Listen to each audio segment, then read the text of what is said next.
Você acreditaria se eu te dissesse que, séculos atrás, numa cidade europeia, centenas de pessoas foram tomadas por uma compulsão incontrolável de dançar, e algumas simplesmente não pararam até morrer de exaustão, ataque cardíaco ou derrame? Não é roteiro de filme de terror, é história real, e é uma das mais bizarras e inexplicáveis. Prepare-se para mergulhar na epidemia da dança de 1518, um evento que ainda hoje desafia a ciência e a lógica. Se, no final das contas, você sentir que sua bagagem de conhecimento aumentou e curtiu a forma como exploramos o assunto, considere se juntar à nossa comunidade de mentes curiosas se inscrevendo no canal. É a melhor forma de não perder as próximas revelações. Fechado então, vamos ao que interessa. Estamos em Estrasburgo, na Alsácia, que na época fazia parte do Sacro Império Romano Germânico. É julho de 1518.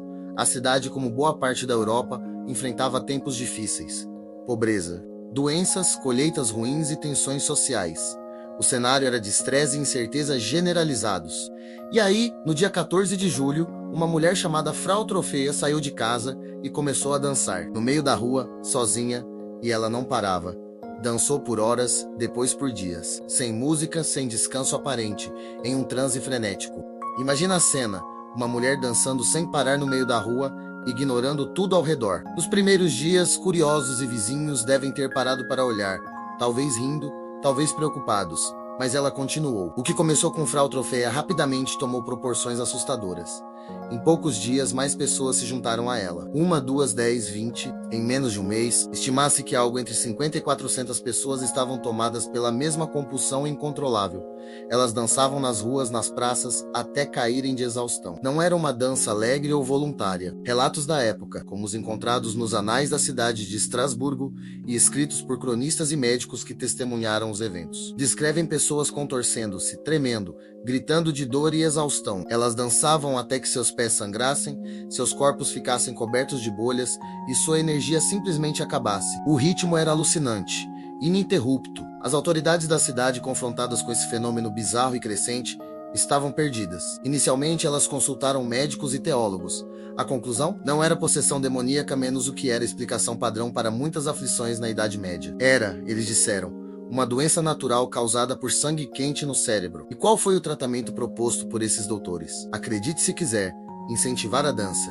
Sim, a solução genial foi fazer os dançarinos dançarem mais, na esperança de que isso os curasse liberando o sangue quente. As autoridades chegaram a montar palcos no centro da cidade e contrataram músicos para acompanhar os dançarinos. Eles acreditavam que, com ritmo e espaço, os afetados poderiam dançar até a cura. Essa foi talvez a decisão mais desastrosa que poderiam ter tomado. O que aconteceu foi o oposto.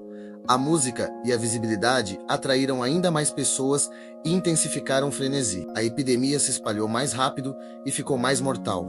Segundo os registros de um cronista contemporâneo, em seu pico, a praga estava matando cerca de 15 pessoas por dia por pura exaustão, ataques cardíacos ou derrames causados pela dança incessante. Dá para imaginar o desespero, a confusão, pessoas dançando até morrer, sob o olhar atônito dos outros. Percebendo o erro fatal, as autoridades mudaram de estratégia. Proibiram música e dança pública. Os dançarinos que ainda conseguiam se mover foram levados à força para santuários dedicados a São Vito, o santo padroeiro dos dançarinos e de pessoas com epilepsia, menos ironia do destino. Acredita-se que com o tempo longe dos palcos e da música, isolados e talvez com alguma forma de tratamento religioso ou psicológico da época, a dança começou a diminuir e a epidemia gradualmente chegou ao fim no final de agosto ou início de setembro de 1518. Mas a grande questão permanece.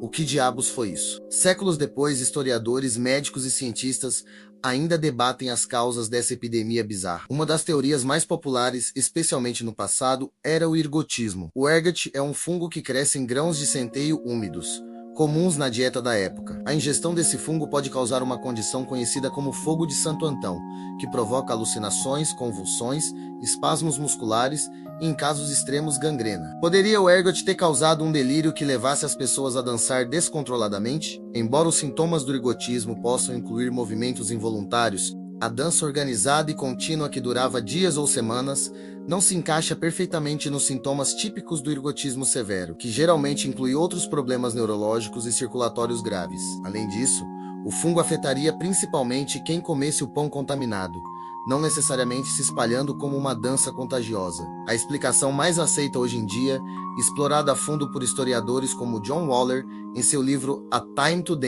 Die, é a da histeria em massa ou transtorno psicogênico em massa. Em tempos de extremo estresse psicológico, medo e privação, grupos de pessoas podem experimentar sintomas físicos inexplicáveis.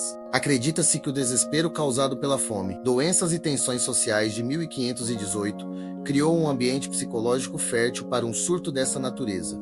As pessoas estavam desesperadas, procurando um escape ou uma explicação para seu sofrimento. A dança poderia ter começado como uma resposta a esse estresse, talvez ligada a crenças religiosas ou folclóricas sobre a cura através da dança, e se espalhou por sugestão, pânico e contágio social. O cérebro, sob pressão extrema, pode fazer coisas incríveis e aterrorizantes com o corpo. Pense em outros exemplos de histeria em massa ao longo da história, embora poucos tenham sido tão fisicamente devastadores. Outros fatores sociais e culturais também podem ter contribuído. A região tinha um histórico de manias de dança menos severas, muitas vezes ligadas a rituais religiosos ou crenças em santos. Acredita-se que a veneração a São Vito, por exemplo, estava ligada à cura de doenças nervosas. Essa crença pré-existente pode ter dado uma forma ou uma linguagem para a manifestação do pânico e do estresse. Qual teoria faz mais sentido para você? A ideia de um veneno no pão ou o poder aterrorizante da mente coletiva sob pressão extrema? É fascinante, não é? Como eventos assim nos mostram a complexidade da relação entre mente, corpo e ambiente social, especialmente em épocas onde a medicina e a psicologia eram rudimentares. Essa história da epidemia da dança é um lembrete chocante de quão estranho e misterioso o passado pode ser e como a natureza humana, sob certas condições, pode levar a fenômenos que desafiam nossa compreensão moderna. Pessoas dançaram até a morte em 1518 em Estrasburgo. Um fato real, bizarro e inesquecível. E aí, qual foi o detalhe desta exploração sobre a epidemia da dança que mais te surpreendeu ou te fez pensar? A decisão das autoridades de incentivar a dança? O número de mortes? A teoria da histeria em massa? Sua perspectiva é muito valiosa, então adoraria ler seu comentário aqui embaixo. Se esta jornada pelo conhecimento realmente agregou algo novo para você, sua inscrição no canal é o maior incentivo para continuarmos mergulhando fundo em temas assim. Muito obrigado pelo seu tempo e por assistir até aqui. Nos vemos em breve na próxima.